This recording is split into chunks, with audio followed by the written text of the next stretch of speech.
बच्चों आवाज नहीं।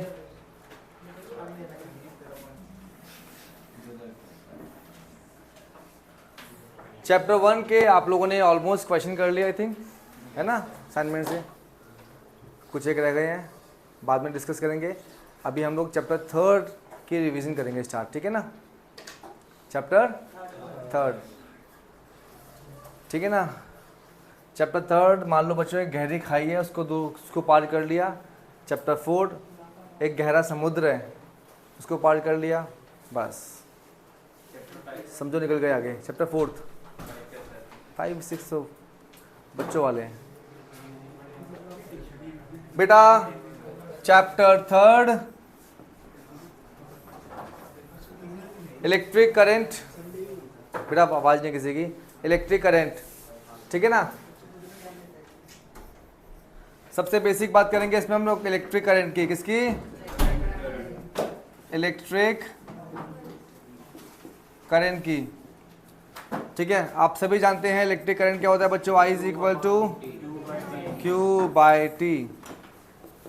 अब आपसे कोई पूछता है कि इसकी SI यूनिट क्या होगी, तो आप बोलेंगे कि सर जी एम्पियर होगी। क्या होगी? और आपसे कोई पूछेगा कि इसका डायमेंशन फॉर्मूला क्या होगा इसका, ठीक है। डायमेंशन ऑफ करंट क्या होगा बच्चों, तो आंसर होगा इसका A होगा। क्या होगा? A, ठीक है ना। करंट का डायमेंशन फॉर्मूला क्या होता है? A क्यों होता है? क्योंकि करंट एक फंडामेंटल फिजिकल क्वांटिटी होती है। क्या होती है? दूसरी बात आपसे पूछेंगे कि करंट कौन सी क्वांटिटी है, स्केलर या वेक्टर, तो क्या होगा आंसर इसका? करंट एक स्केलर क्वांटिटी है, even though it has direction. इसके पास क्या होती है? उसके बाद भी क्या है, ये स्केलर क्वांटिटी है। क्यों स्केलर है? क्योंकि ये स्केलर,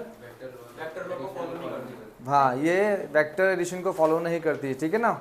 अच्छा, उसके बाद हम बात करते हैं करंट डेंसिटी की। किसकी बच्चों? करंट डेंसिटी क्या होता है, ठीक है। यूनिट करंट, यूनिट एरिया से कितना करंट पास हो रहा है, छोटे से एरिया से जितना करंट पास होता है, that is called current density. जब हम लोग यूनिट एरिया का करंट निकाल सकते हैं तो हम किसी भी एरिया का करंट निकाल सकते हैं।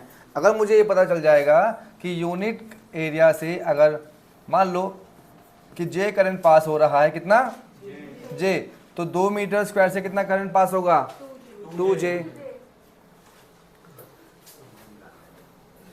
एक सेकंड बच्चों, रुकावट के लिए खेद है। टेंसर बोल सकते हैं, टेंसर बोल सकते हैं, बट टेंसर ऑप्शन में नहीं आता ना आपके, इसलिए। हाँ,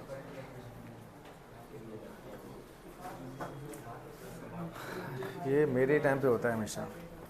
अरे क्या हुआ नेटवर्क में,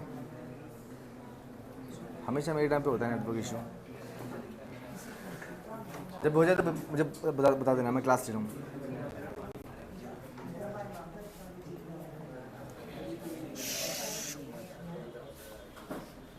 हाँ, फिर से, अगर एक यूनिट से कितना होता है करंट पास, J, तो 2 मीटर स्क्वायर से कितना पास होगा, 2J। अगर 3 मीटर स्क्वायर है तो 3J, और अगर A मीटर स्क्वायर है तो AJ। तो टोटल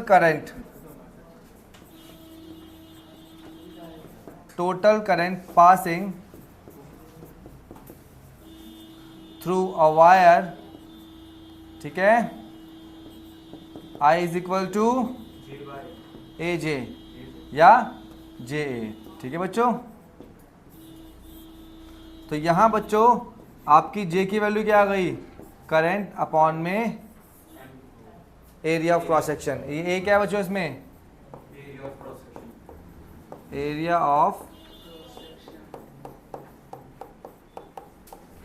क्रॉस सेक्शन, ठीक है बच्चों। चले आगे।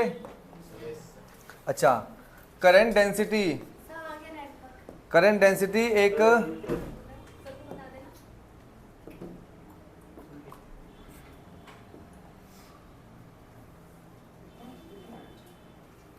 Current density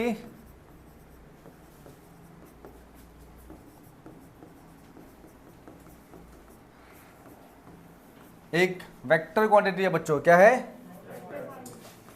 is a vector quantity, ठीक है बच्चों। As we know that current क्या होता है बच्चों, जे इंटू ए, ठीक है।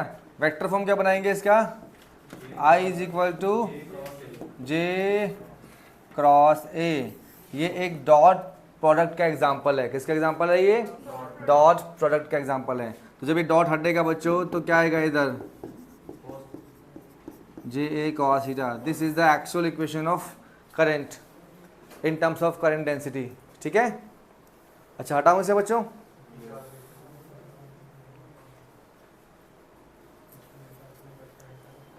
फॉर्मूलेस की सीरीज बना के रखना, नोट्स बन चुके हैं आपके। उसके लास्ट पेज में जो भी चैप्टर है बच्चों, उस चैप्टर के जितने फॉर्मूलेस हैं उनकी बनाओ एक सीरीज, और सिर्फ फॉर्मूले लर्न करो पहले आप लोग, ठीक है ना, क्योंकि न्यूमेरिकल में सीधा आपको डायरेक्ट फॉर्मूले लगाने हैं। और ऐसे बहुत क्वेश्चन बनते हैं 1 मार्क्स में, जहाँ पे सिर्फ डायरेक्ट आपसे रिलेशन पूछा जाता है कि आई और बी डी में क्या रिलेशन है, तो वहाँ पे डेरिवेशन करोगे पूरी या सिंपल फॉर्मूला अप्लाई करोगे। हाँ, तो फॉर्मूले सबको याद होने चाहिए। अभी मैं एक ऐसा टेस्ट बनाऊंगा जिसमें सिर्फ फॉर्मूले का टेस्ट लूंगा खाली बस में। हाँ आगे ये देख बेटा, अगर एक वायर है, क्या है, एक वायर है, इस वायर में मान ले कि ये एरिया ऑफ क्रॉस सेक्शन है, क्या है ये, ठीक है, ये आपकी करंट डेंसिटी है, चार्ज मान ले ऐसे फ्लो कर रहा है, ठीक है ना, तो ये आपके क्या आ गई, करंट डेंसिटी, और ठीक है ना, और मान ले इस वायर का एरिया ऑफ क्रॉस सेक्शन ये आ रहा है, ये एरिया ऑफ क्रॉस सेक्शन और करंट डेंसिटी, तो ये क्या आ गया, एंगल आ गया इसके बीच में, ठीक है। अब कितना करंट पास होगा यहाँ से, इस इतने एरिया में से कितना करंट पास होगा, करंट कितना पास होगा, तो हम कैसे निकालेंगे, जे जो करंट डेंसिटी गिवन होगी, एरिया जितना एरिया होगा इसका, और इसके बीच में जो एंगल होगा वो। अब दूसरी बात ये है कि जो करंट है वो तो एक स्केलर क्वांटिटी है, क्या है, हाँ, करंट डेंसिटी कौन सी क्वांटिटी है, वेक्टर, एरिया भी कौन सी क्वांटिटी है, वेक्टर। जब दो वेक्टर मिलके एक स्केलर देगा आपको, क्या देगा, स्केलर, तो उसे हम क्या बोलेंगे, स्केलर प्रोडक्ट, क्या बोलेंगे, ये किसका एग्जांपल है, ये स्केलर प्रोडक्ट का। अगर दो वेक्टर मिलके आपको एक वेक्टर दे तो वो किसका एग्जांपल होगा, वेक्टर प्रोडक्ट का। अगर ये एग्जांपल स्केलर प्रोडक्ट का है तो इसको हम किससे करते हैं रिप्रेजेंट, डॉट प्रोडक्ट से, किससे, डॉट, और डॉट प्रोडक्ट में फंक्शन हम क्या लेते हैं, कॉस, ठीक है ना, तो क्रॉस होता तो साइन लेते हैं हम लोग। फिर से बच्चों, हाँ, अब इस पर छोटी सी बात देखो जरा, एक बात और इस पर ध्यान देना, इस पर भी न्यूमेरिकल बनते हैं बच्चों। देखो हम जानते हैं क्या, I is equal to Q by T, yes या नो, ठीक है, तो क्यू क्या हो गया, I by T, I into T, ठीक है ना। अगर हम लोग बात करें, if the current is very small and time is very small, तो करंट को इसको चार्ज को हम क्या करेंगे, इंटीग्रेट करते हैं, ठीक है ना, क्या निकालने के लिए, जो भी वैल्यू आएगी, इस केस में हम क्या करेंगे, इसको या तो आपको क्या करना पड़ेगा, सिंपली इसको डिफ्रेंशिएट करना पड़ेगा। तो डिफ्रेंशिएट के केस में कैसा बनेगा आपका example, D Q by D T, क्या बनेगा, D Q by D T, ठीक है। चार्ज को जब आप डिफ्रेंशिएट करोगे टाइम के रिस्पेक्ट में तो क्या देगा वो आपको, आई देगा, ठीक है। ये भी कैलकुलस फॉर्म भी आपको पता होनी चाहिए। अगर आपको मान लो क्यू गिवन है, क्या गिवन है आपको, क्यू गिवन है, लाइक मान लो T square plus T plus 1, क्या गिवन है आपको, टी स्क्वायर टी, ये मान लो हम एग्जांपल करते हैं, एक क्वेश्चन करते हैं कि क्यू आपको गिवन दे दिया, T square plus T plus 1। अब आपसे पूछा गया कि find the current in 1 second, क्या पूछा आपसे, हाँ, क्वेश्चन क्या बनाएगा आपसे वो, find the current in 1 second. तो कैसे निकालेंगे इसको आप लोग, डिफ्रेंशिएट करके। अगर इस फॉर्म में आएगा ना चार्ज, अगर वेरिएबल फॉर्म में आएगा और आपसे क्या पूछेगा वो कि भैया करंट निकालिए, तो क्या करेंगे आप लोग, डिफ्रेंशिएट कर देंगे। कैसे करेंगे, D Q by D T, क्या आ गया ये 2t प्लस 1 तो 0 हो गया। अब ये ठीक है, किस में पूछ रहा है, हाँ, तो D Q by D T क्या होता है बच्चों, आई, तो आपका आई क्या आ गया, 2t + 1। अब टाइम कितना गिवन है आपको? 1 सेकेंड। यहाँ पुट कर दो। आई कितना आ गया आपका? 3 एम्पियर आ गया आपका आंसर। ठीक है, ऐसे क्वेश्चन को ऐसे टैकल करना। ठीक है, नहीं क्यों फर्क क्यों पड़ेगा? अगर आपसे एवरेज करंट पूछे तो क्या? हाँ, जब पूछेगा ना एवरेज, तब आपको डिफरेंशिएट नहीं करेंगे। लिख लो इस चीज़ को, छोटी छोटी बातें ध्यान नहीं रहती है आप लोगों के। जो हटाऊं से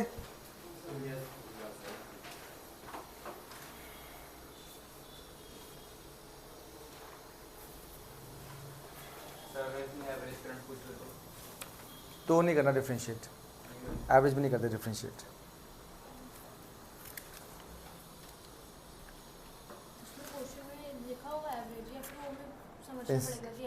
ऐड बोलेगा, ऐड 1 सेकेंड या 2 सेकेंड, समझ जाना क्योंकि वो क्या बोल रहा है, इंस्टेंटेनियस बोल रहा है। बिटवीन 1 और 2 सेकेंड तो एवरेज पूछ रहा है।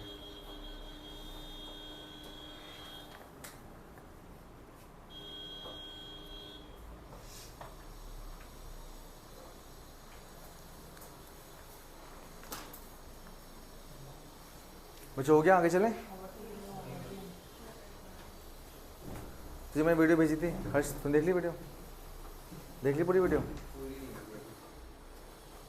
हाँ बच्चों आगे चलें। ओके, अब आते हैं इसके बाद हम लोग नेक्स्ट हमारा है ड्रिफ्ट वेलोसिटी। क्या है?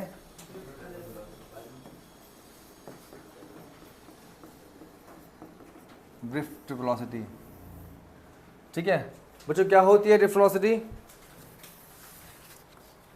ठीक है, चलो डिफाइन करो इसको जरा पहले।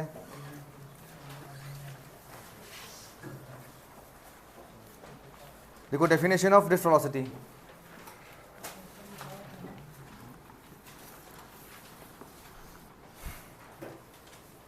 It is defined as the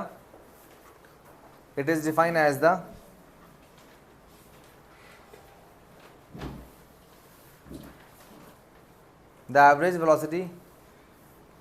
It is defined as the average velocity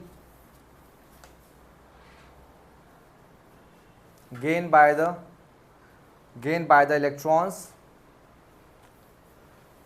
gained by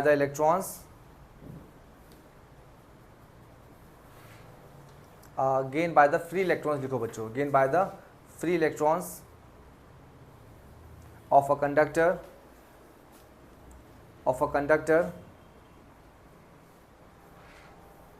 in opposite direction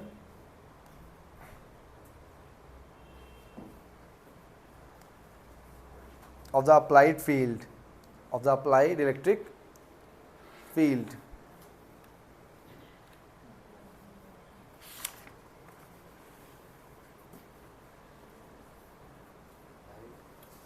electric field.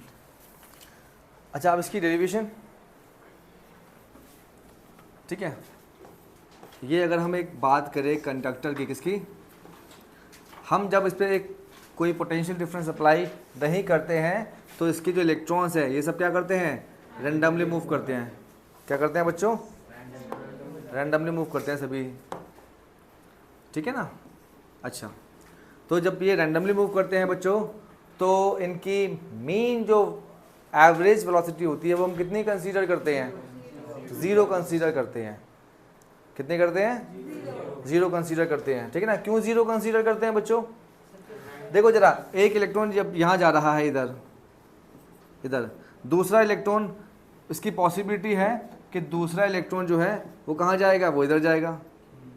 या अगर एक इलेक्ट्रॉन राइट में जा रहा है तो दूसरा कहाँ जा रहा होगा, लेफ्ट में जा रहा होगा। तो हर वेलोसिटी वेक्टर को दूसरा वेलोसिटी वेक्टर कैंसिल आउट कर देता है इधर। क्या कर देता है? Cancel out. तो नेट स्पीड जो मिलती है हमें वो कितनी मिलती है? 0। क्योंकि रूम टेम्परेचर पे कोई भी कंडक्टर, अगर मान लो बेटा कि मैं इसमें पोटेंशियल डिफरेंस अप्लाई नहीं करूँ इस वायर में, तो क्या इसमें से करंट फ्लो करेगी? नहीं करेगी करंट फ्लो ना करने का मतलब क्या है कि इलेक्ट्रॉन्स की, इन इलेक्ट्रॉन्स की जो नेट मूवमेंट है वो कितनी है? 0 है। क्योंकि चलता हुआ चार्ज पार्टिकल करंट कॉन्स्टिट्यूट करता है। क्या बनाता है वो? करंट नहीं बन रही। अब हमने कहा भैया इस पर बहुत से इलेक्ट्रॉन्स है जो मूव कर रहे हैं, हमने जब इसको पोटेंशियल डिफरेंस नहीं दिया तो थ्योरी ये बोलती है कि इसके पास तो एनर्जी है। क्या है इसके पास? हम जिस रूम में बैठे हैं, जिस एटमॉस्फेयर में हम बैठे हैं, उस एटमॉस्फेयर के पास सराउंडिंग एनर्जी है, हम लोग फील कर सकते हैं उसको। क्या वो एनर्जी इलेक्ट्रॉन के पास नहीं होगी? तो लॉजिकली होगी इलेक्ट्रॉन के पास एनर्जी। अगर एनर्जी होगी, क्या होगी बच्चों? अगर एनर्जी होगी तो एनर्जी इज इक्वल टू क्या होता है? Half mv²। तो क्या होगा उसके पास? उसके पास मोशन भी होगा। तो मोशन तो है इलेक्ट्रॉन के पास, लेकिन उस मोशन से इलेक्ट्रिसिटी नहीं बन रही। तो हमने अनुमान लगा लिया कि जो इलेक्ट्रॉन राइट में जा रहा होगा उसके इफेक्ट को कौन कैंसिल कर रहा है? जो इलेक्ट्रॉन लेफ्ट में जा रहा है। यानी कि हर एक इलेक्ट्रॉन के इफेक्ट को दूसरा इलेक्ट्रॉन क्या कर रहा है? कैंसिल कर रहा है। इसलिए हमने क्या मान लिया कि इनकी एवरेज स्पीड क्या है?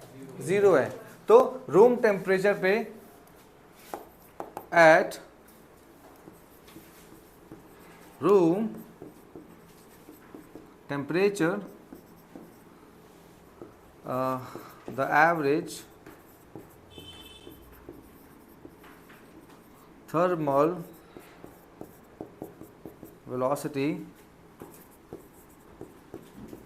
should be taken as 0. Therefore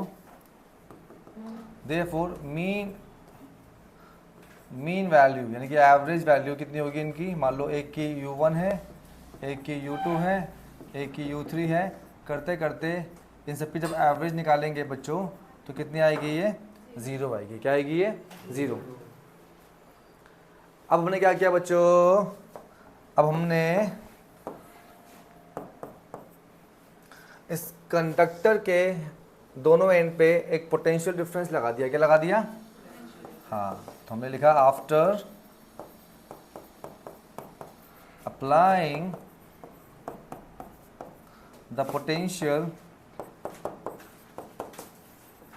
difference across the wire।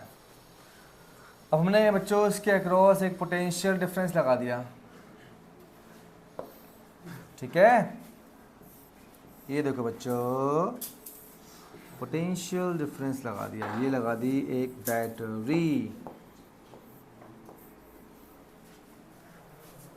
Battery मान लो बच्चों कितनी वोल्ट की है? V वोल्ट की है। कितने वोल्ट की है? V वोल्ट की बैटरी इसके टर्मिनल को पॉजिटिव कर देगी और इसके टर्मिनल को नेगेटिव कर देगी। जैसे ही इसका एक एंड नेगेटिव हो गया, एक एंड पॉजिटिव हो गया और एक एंड क्या हो गया? नेगेटिव। तो नेगेटिव पॉजिटिव से क्या बनेगी बीच में? Electric field. क्या बनेगी? तो यहाँ हम लोगों ने इलेक्ट्रिक फील्ड का निर्माण कर दिया। बैटरी लगाने से बस हमने क्या किया? पोटेंशियल डिफरेंस अप्लाई करके हमने इलेक्ट्रिक फील्ड पैदा कर दी इनके बीच में। ठीक है ना? यहाँ देखो जरा, अब एक चार्ज डरता किससे है? इलेक्ट्रिक फील्ड से। किससे? इलेक्ट्रिक फील्ड में आते ही चार्ज पार्टिकल अब इधर उधर मूव नहीं करता, एक पर्टिकुलर डायरेक्शन में मूव करता है। जैसे ही हमने क्या अप्लाई कर दी इसमें? इलेक्ट्रिक फील्ड अप्लाई कर दी। इस इलेक्ट्रिक फील्ड के इन्फ्लुएंस में जो इलेक्ट्रॉन यहाँ जा रहा था, अब वो धीरे धीरे यहाँ शिफ्ट हो गया बच्चों। जो इलेक्ट्रॉन पहले यहाँ जा रहा था, वो धीरे धीरे कहाँ शिफ्ट हो गया? तो सारे इलेक्ट्रॉन क्या करेंगे बच्चों? एक ही डायरेक्शन में ड्रिफ्ट करना स्टार्ट कर देंगे। क्या करना स्टार्ट कर देंगे? ड्रिफ्ट करना स्टार्ट कर देंगे। और जितनी वेलोसिटी से वो आगे जाएंगे उस वेलोसिटी को हम क्या नाम देंगे? ड्रिफ्ट वेलोसिटी नाम देंगे। क्या नाम देंगे? Drift velocity. तो जितने भी इसके पास इलेक्ट्रॉन थे उन सबके पास अब एक नेट डायरेक्शन आ गई। पहले इनके पास एक फिक्स डायरेक्शन नहीं थी। पहले भीड़ तो बहुत थी, लेकिन सबके पास क्या थी? रैंडम डायरेक्शन थी। क्या थी? Random direction. ठीक है, अब इनके पास जब एक नेट वेलोसिटी आ गई बच्चों, अब वो नेट वेलोसिटी इनके पास कितनी होगी उसका एक्सप्रेशन हम लोग निकालना चाहते हैं।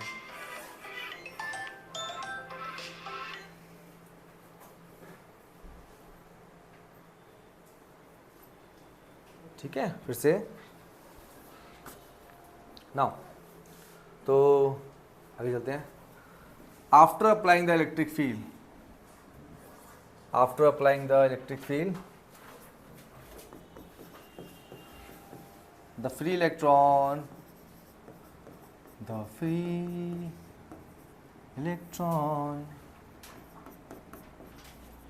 start to drift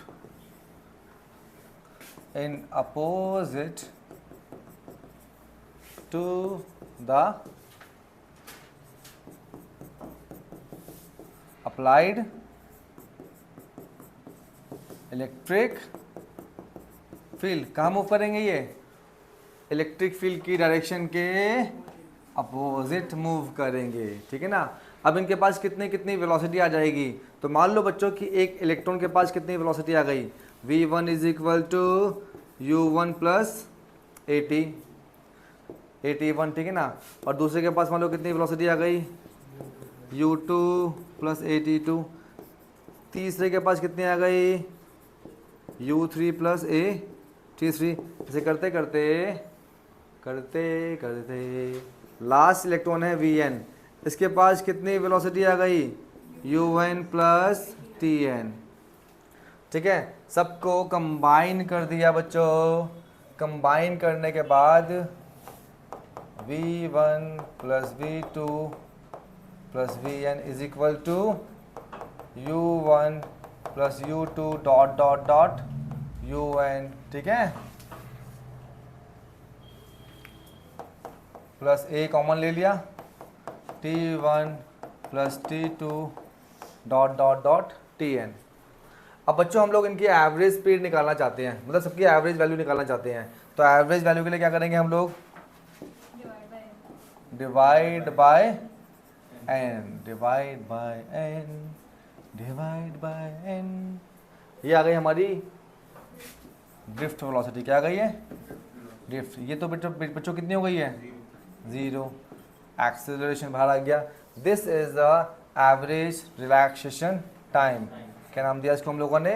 टाउ नाम दिया, ठीक है ना। अब यहाँ हम बात करते हैं, ये vd is equal to acceleration to tau. इसको मान लो इक्वेशन 1। अब ये एक्सेलरेशन कितना होगा बच्चों? देखते हैं, देखो जरा। जब इलेक्ट्रिक फील्ड हमने अप्लाई की, ठीक है पारस, इलेक्ट्रिक फील्ड क्या करता है बेटा? इलेक्ट्रिक फील्ड का काम एक ही होता है, ध्यान रखियो। इलेक्ट्रिक फील्ड, जो इलेक्ट्रिक फील्ड है ये इस इलेक्ट्रॉन पे फोर्स अप्लाई कर रहा है। क्या अप्लाई कर रहा है? पहले इलेक्ट्रॉन यहाँ जा रहा था, ये, अब बीच में कौन आ गया? अब इलेक्ट्रिक फील्ड क्या करेगा? इसको यहाँ जाने से रोक के बोलेगा चल धीरे धीरे धीरे धीरे मेरे फोर्स में आ जा। तो इलेक्ट्रिक फील्ड ने क्या अप्लाई कर दिया? फोर्स अप्लाई कर दिया सभी चार्ज पे, सभी फ्री इलेक्ट्रॉन्स पे। अब ये फोर्स कितना होगा बच्चों? ये फोर्स कितना होगा? तो फोर्स ऑन फ्री इलेक्ट्रॉन कितना होगा बच्चों? Force is equal to mass into acceleration. और फोर्स का एक्चुअल फॉर्मूला क्या होता है? QE। तो QE किसके इक्वल आ गया? मास इनटू एक्सेलरेशन। यहाँ पे बच्चों बेसिकली चार्ज कौन है? चार्ज कौन है? तो आंसर है एक इलेक्ट्रॉन। क्या? और एक इलेक्ट्रॉन पे कितना चार्ज होता है बच्चों? 1.6 10 की पावर माइनस 19 कूलम। तो 1.6 10 की पावर माइनस 19 कूलम को हम क्या लिखते हैं? E। तो जहाँ Q है, Q को हटा के क्या लिख दीजिए आप? E। तो किसके हो गया इक्वल? ये मास इंटू एक्सेलरेशन। अच्छा एक सेकेंड, यहाँ से एक्सेलरेशन को अलग कर लो बच्चों। एक्सेलरेशन क्या बन गया आपका? E अपॉन में m। अब इस एक्सेलरेशन को हम कहाँ पुट कर देंगे बच्चों? इक्वेशन 1 में। कहाँ पुट कर देंगे? इक्वेशन 1 में पुट कर देंगे। सो एक सेकेंड बेटा। सो फ्रॉम इक्वेशन 1 आपकी ड्रिफ्ट वेलोसिटी कितनी आ गई? E अपॉन में m इंटू में टाउ, ठीक है बच्चों। इसको जब आप वेक्टर फॉर्म में लिखोगे ना, तो कैसे लिखना आप लोग? Vector form. इलेक्ट्रॉन पे चार्ज क्या होता है? नेगेटिव या पॉजिटिव? नेगेटिव होता है, ठीक है, जो कि इलेक्ट्रिक फील्ड के अपोजिट मूव करता है। तो ये आपका हो गया vd minus E vector upon में m इंटू में टाउ। ये आपकी वेक्टर फॉर्म हो जाएगी बच्चों। वेक्टर फॉर्म में नेगेटिव लगा देना और दोनों तरफ वेक्टर पुट कर देना, ठीक है बच्चों। कॉपी कर लिया आप लोगों ने? इलेक्ट्रिक फील्ड के अपोजिट है, जो उसकी मूवमेंट है वो इलेक्ट्रिक फील्ड के, हाँ वेरी गुड। ठीक है बच्चों, ये नेगेटिव क्या कर रहा है इंडिकेट आपको, इलेक्ट्रिक फील्ड की, इलेक्ट्रॉन की मूवमेंट, इलेक्ट्रॉन की मूवमेंट इलेक्ट्रिक फील्ड के अपोजिट है। पीछे करूं और पीछे करूं,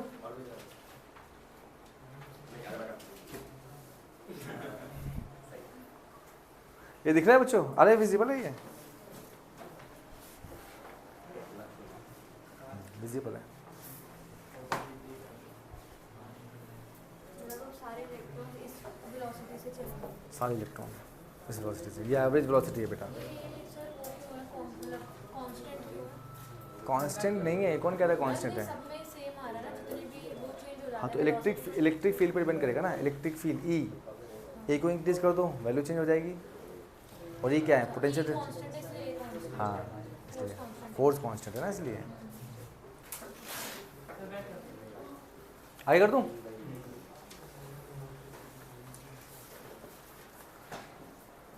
ये थ्योरी कितने बच्चों के दिमाग से निकल चुकी थी, कोई नहीं बोलेगा, अनीश ने से वहां उठाया ईमानदारी से, सबको थ्योरी आती है वाली। अभी मारता हूँ फेंक कर रिक्शा, अच्छा अगली थ्योरी तो लिखेगा यहाँ पर, रुक relation between current and velocity. तुझे ये वाली याद होगी शायद, बिना, हाँ बिना, अभी तू लिख के दिखाएगा। बच्चों जतिन हमारे सामने अभी प्रस्तुत हो रहे हैं, जब जतिन बेटा जब मैं ड्राइव कर दूंगा बोलेगा सही तो आती थी मुझे।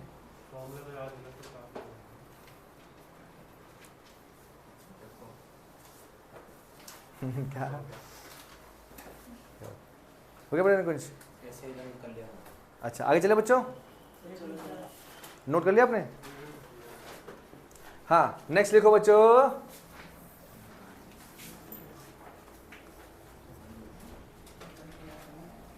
Relation between current and drift velocity, current and drift velocity. देखो बच्चों, ये हमारा एक कंडक्टर है, ठीक है, और इसके अक्रॉस हमने क्या लगा दिया, एक पोटेंशियल डिफरेंस लगा दिया। इलेक्ट्रॉन कहाँ से कहाँ मूव करेगा, मान लो ये टर्मिनल ए है और ये टर्मिनल बी है, कहाँ से कहाँ मूव करेगा, ए से बी के बी से ए, बताओ इसका बड़ा डंडा जहाँ होगा उसके अपोजिट मूव करेगा इलेक्ट्रॉन, ठीक है। अच्छा तो जब इलेक्ट्रॉन बी से ए मूव कर रहा है तो करंट कहाँ से कहाँ मूव करेगा, ए से बी। अब ये जो करंट है बच्चों, इस करंट का इस वीडी से क्या रिलेशन है, मतलब जो इलेक्ट्रॉन की स्पीड है, कितनी है इस इलेक्ट्रॉन की स्पीड, वीडी और इस आई में क्या रिलेशन है, हमें रिलेशन निकालना है, ठीक है। तो देखो बच्चों, करंट का रिलेशन बचपन से जानते हैं हम लोग, क्या है, क्या है, वीना है, क्या है, क्यू बाई टी, बेटा वीना तक तो पहुंचना है हमें, I is equal to Q by T, ठीक है ना। अब पहले आप इसमें चार्ज निकाल लीजिए, क्या निकाल दीजिए, चार्ज। तो चार्ज के लिए हम एक काम करते हैं, हम बच्चों ये मान लेते हैं, हम ये मान लेते हैं कि इसके 1 सेंटीमीटर क्यूब में, किसमें, 1 सेंटीमीटर क्यूब में, सिर्फ 1 सेंटीमीटर क्यूब में मान लो n इलेक्ट्रॉन्स है, कितने हैं, n इलेक्ट्रॉन्स हैं। इस पूरे का टोटल वॉल्यूम कितना है, L लंबाई है और A क्या है इसका, एरिया है, तो टोटल वॉल्यूम कितना है इसका, AL। बेटा इस तरह यहाँ देखो, ठीक है, पका रहा हूँ कि दिमाग में अच्छे से, हाँ सुनो फिर से, अभी नहीं, तो ये आवाज़ नहीं, तो इसके 1 सेंटीमीटर क्यूब में कितने चार्जेस हैं, n, इसके 2 सेंटीमीटर क्यूब में कितने चार्ज होंगे बेटा, 2n, 3 सेंटीमीटर में पूरा वॉल्यूम कितना है इसका, AL, तो टोटल चार्ज कितने हैं इसके अंदर, Na इंटू Na, ठीक है ना। तो AL इंटू में n, फिर से if n be the number of free charge per unit volume then total number of charges. कितने हो गए बच्चों इसमें, n इंटू में al। ठीक है, तो टोटल चार्जेस बच्चों कितने होते हैं हमेशा, कितने होते हैं, null. Null is the total charges. अच्छा बच्चों, अब एक चार्ज जो एक इलेक्ट्रॉन है वो कितना चार्ज कैरी करता है बच्चों, 1.6। दो कितने करेंगे, इंटू 2, 3, 3 जगह इलेक्ट्रॉन मूव करेंगे तो इंटू 3, तो कुल कितने इलेक्ट्रॉन जा रहे हैं, एन नल इलेक्ट्रॉन आगे जा रहे हैं। तो टोटल चार्ज कितना जाएगा आगे, NaL इंटू में E। तो total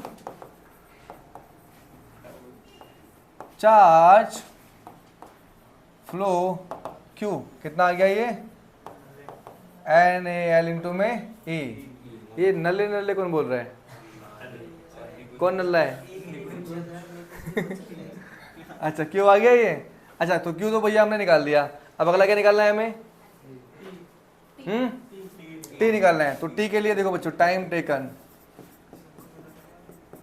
taken from B to A, from B to A. Time कितना होता है बच्चों, डिस्टेंस अपॉन वेलोसिटी। कितनी वेलोसिटी होगी इसकी, vd।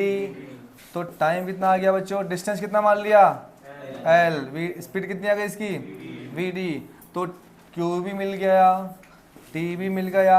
कहाँ लगा दो बच्चों इसको, यहाँ लगा दो। ये मान लो आपकी इक्वेशन 1 है, ठीक है। अच्छा तो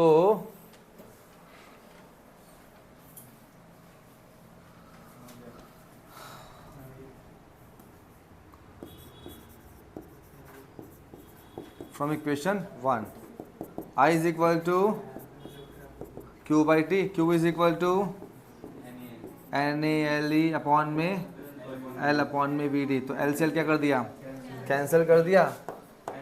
I कितना आ गया आपका, NaE विधि। इसको ठीक से लिख दो आप लोग, NaE विधि,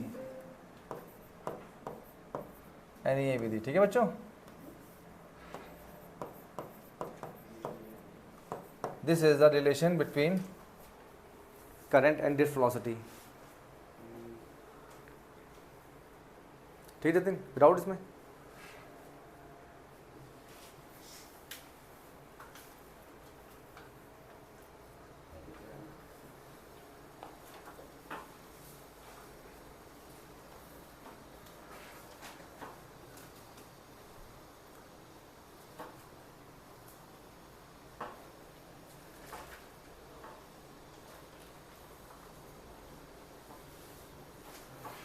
ठीक है।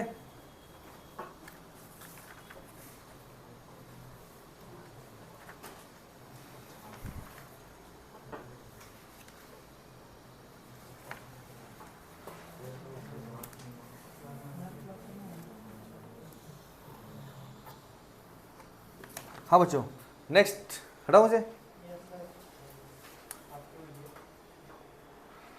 कॉपी कर लिया।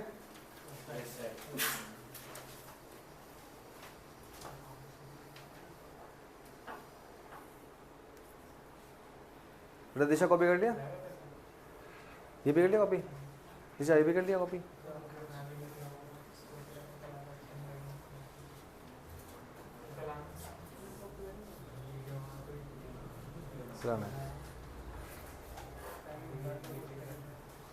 चलो बच्चों आगे,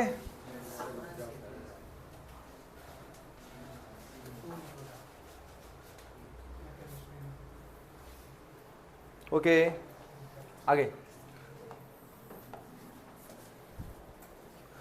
हाँ अब लिखो बच्चों, मोबिलिटी।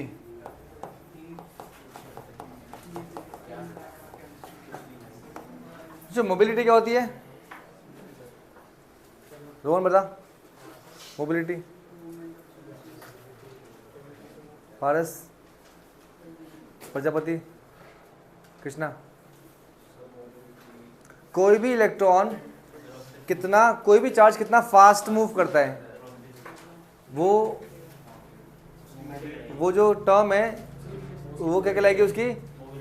कोई भी इलेक्ट्रॉन या कोई भी चार्ज जितना फास्ट मूव करेगा यूनिट इलेक्ट्रिक फील्ड में क्या कहलाएगी वो उसकी? मोबिलिटी। निकालते कैसे देखो जरा, ठीक है? देखो बच्चों, जैसे मान लो बच्चों हमने यहाँ पे स्पेस में इलेक्ट्रिक फील्ड पैदा कर दी, ई कितनी पैदा कर दी इलेक्ट्रिक फील्ड? ई। अब इस इलेक्ट्रिक फील्ड में एक चार्ज जो है मान लो वीडी स्पीड से मूव कर रहा है। अनिश आवाज नहीं आ, देख, एक चार्ज ई इलेक्ट्रिक फील्ड में कितनी स्पीड से मूव कर रहा है? वीडी स्पीड से मूव कर रहा है।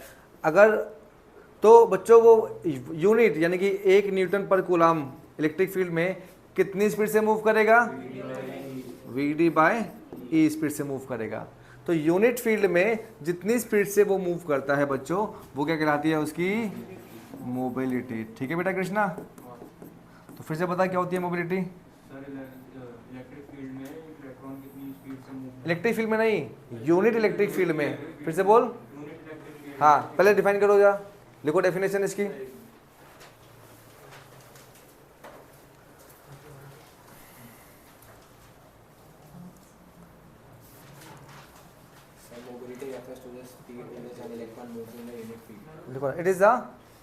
It is the drift velocity. It is the drift velocity acquired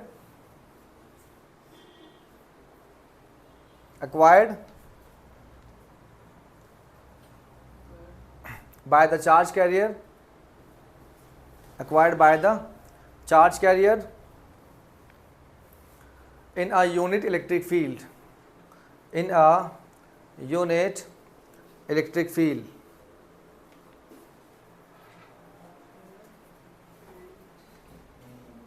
यहाँ देखो बच्चों, mu is equal to V D by E. अच्छा, अब हम जानते हैं बच्चों क्या कि वी डी क्या होता है?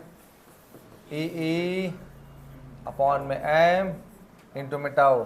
यहाँ लगा दो इक्वेशन को, ठीक है? Therefore I is equal to E upon में एम इंटू में टाउ अपॉन में ई। तो बच्चों ई से क्या कर दिया हमने? कैंसिल कर दिया। आई की क्या आ गई equation? E by M into में टाउ। बच्चों अब जरा यहाँ देखो एक चीज। ओ ये तो म्यू है। मुझे यहाँ देखो जरा, म्यू में और एम में क्या रिलेशन है? यानी कि जो एम है इनवर्सली है किसके? एम के, ठीक है? अब अगर मैं एक क्वेश्चन पूछूं आपसे कि प्रोटॉन और इलेक्ट्रॉन में किसकी मोबिलिटी ज़्यादा होगी, तो क्या आंसर होगा इसका? इलेक्ट्रॉन की मोबिलिटी ज़्यादा होगी। रीजन? मास। हाँ ठीक है ना, the mass of electron is less than the mass of proton, therefore the mobility of electron is ज़्यादा होगी उसकी स्पीड, ठीक है ना? ये लगा ले कि एक ये बंदा दौड़ रहा है, एक ये बंदा दौड़ रहा है, दोनों में कौन फास्ट मूव दौड़ेगा? ये वाला? हाँ ये पतला वाला, ठीक है ना? जिसका मास कम होगा उसकी स्पीड क्या होगी? फास्ट। फिर से इलेक्ट्रॉन में और प्रोटॉन में किसकी स्पीड फास्ट होगी? क्यों? मास कम है उसका, ठीक है ना? समझ गया बात? मास का इनवर्सली रिलेशन है, मास जितना कम होगा मोबिलिटी उतनी ज़्यादा होगी। फिक्स रहेगी ना मोबिलिटी के? हाँ ठीक।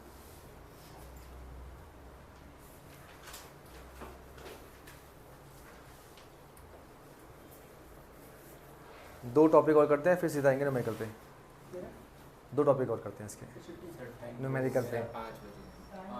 5 बज गए? कोई बात नहीं, भी टाइम है, चलो जल्दी करो। कॉपी कर लिया?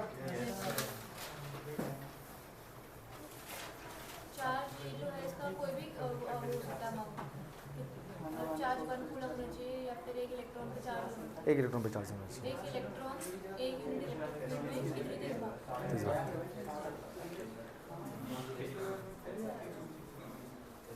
हाँ बच्चों, चलो अभी थोड़ा टाइम बचा हुआ है, क्वेश्चन कुछ डिस्कस कर लेते हैं हम लोग। हाँ, इसका सबसे फर्स्ट क्वेश्चन, मैं अभी इसलिए नहीं आया था क्वेश्चन पे क्योंकि भी थोड़ी बेसिक चीज मुझे और करनी थी आपको। एक सेकेंड। क्वेश्चन नंबर 4 देखो बच्चों, क्वेश्चन नंबर 4।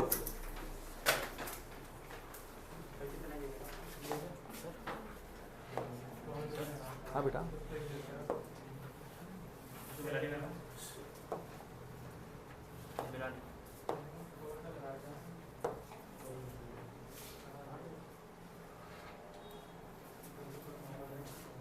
बच्चों देखो जरा, क्वेश्चन नंबर 4 देखो जरा एक बार। How does the random motion of free electron in a conductor get affected when a potential difference is applied across the ends? Random motion से particular direction में आ जाएंगे, यस या नो? कशिश को डाउट इसमें है? Electron will move opposite to the applied electric field in a fixed direction. समझ गए ये बात? ठीक है, अच्छा अगला देखते हैं। हाँ, question number 7। First Ohm's law कराऊंगा तो बताऊंगा, ठीक है ना? फर्स्ट क्या बता दूं? देखो जरा, देख लो, कर लो कोई बात नहीं। पूछा देखो जरा, एक बच्चे ने पूछा है कि ये देखो जरा, IV graph for a metallic wire eight 2 different temperature T1। बहुत ज्यादा पूछे जाने वाला क्वेश्चन है ये, इसके कई सारे क्वेश्चन मैंने डाले हुए हैं। देखो जरा, VI ग्राफ का ये हो गया, VI ग्राफ का ये हो गया, VI ग्राफ का, ठीक है, ये हो गया। ग्राफिकल क्वेश्चन बहुत है इसमें, तो मजे आएंगे आपको। देखो बच्चों, IV ग्राफ, देखो क्या बोला बस ने, IV, VI ग्राफ नहीं बोला, IV। बात समझो पहले, यहाँ देखो जरा, चलो एक मिनट दे रहा हूँ, ट्राई करो खुद से, खुद से ट्राई करो एक बार। सभी जानते हो आप लोग कि V क्या होता है, V = IR। चलो ट्राई करो एक बार।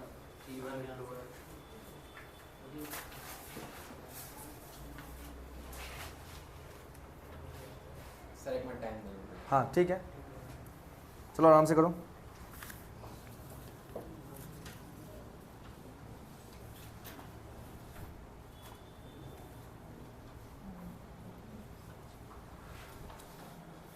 सर T2 ज्यादा होगा, T2 ग्रेटर होगा।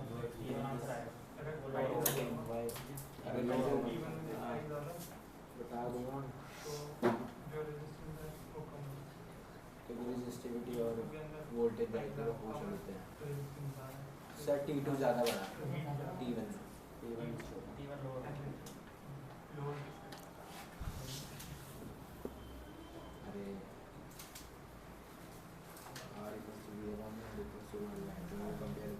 ठीक है, अब मैं बताऊँ, देखो जरा। हाँ, क्या करें, T2 बड़ा होगा। क्यों? क्योंकि सर R = V/I होता है और R = ρL/A होता है। दोनों को कंपेयर करेंगे तो रेजिस्टिविटी और वोल्टेज डायरेक्टली वो पहुंच लेंगे उस पे।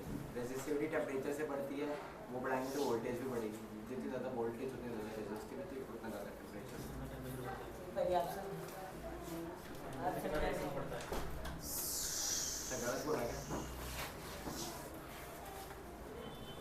बेटा खड़े हो जाओ। हाँ फिर से बच्चों देखो जरा, यहाँ जो आपका ग्राफ है क्या है, ये IV ग्राफ है, ठीक है। अगर मैं बनाऊँ उसको VI ग्राफ, क्या बनाऊँ, ठीक है। तो ये क्या होगा, T2 ऊपर होगा, T1 क्या होगा, नीचे होगा, ठीक है ना। अब मुझे बताओ कि इसमें स्लोप ज़्यादा किसका है, क्या और जाना है, खुशिका और दक्ष आगे जो बुला रहे हैं, दक्ष हो। हाँ 5 पेपर, खुशिका भी बुला दी है, खुशिका भी बुला दी। कुछ का वो आज 7 बुलाओगे, 8 7 से बोलो, 7 बोलो। हाँ 7 बोल दीजिए, मैं क्या कर लूँगा उसको एडजस्ट। बच्चों देखो जरा, अरे आवाज़ नहीं। V = IR, तो V/I क्या हो गया, यस या नो? यानी कि पोटेंशियल डिफरेंस और करंट में VI ग्राफ में, यहाँ देखो जरा, VI ग्राफ में जो स्लोप होगा वो क्या होगा, रेजिस्टेंस, क्या होगा? इस स्लोप वाली कहानी समझे आप लोग या नहीं समझे? कितने बच्चे समझ नहीं पाए? चलो ठीक है, देखो जरा अभी एक बात ध्यान रखना, हमेशा इस शॉर्ट में समझा रहा हूँ, फिर इसको एक्सप्लेन करूंगा आराम से मैं कि वी आई ग्राफ में किसी भी ग्राफ का ना, किसी भी ग्राफ का स्लोप निकालना है आपको। क्या निकालना है? किसी भी ग्राफ का स्लोप निकालना है आपको, ठीक है। मान लो ये एक्स वाई एक्सिस है और ये एक्स एक्सिस है। अगर आपको निकालना है स्लोप, क्या निकालना है? तो ये इस एंगल का आप क्या निकाल लीजिए? tan theta. क्या निकाल लीजिए? tan थीटा ही क्या होता है उस ग्राफ का स्लोप। ये पता है सबको? यहाँ आ जाओ जरा, ठीक है। अगर मेरे पास वी आई ग्राफ है, क्या है? वी आई डिच क्या हूँ, ये क्या है आपका T2, ये क्या है आपका T1। तो स्लोप किसका बड़ा होगा बच्चों? स्लोप बड़ा इसका है, स्लोप कम इसका है, तो रेजिस्टेंस ज्यादा किसका होगा? T2 का। किसका? T2 का रेजिस्टेंस क्या होगा? रेजिस्टेंस और टेम्परेचर में क्या रिलेशन है? देखो resistance R is equal to राम मिलाए नीता, ठीक है।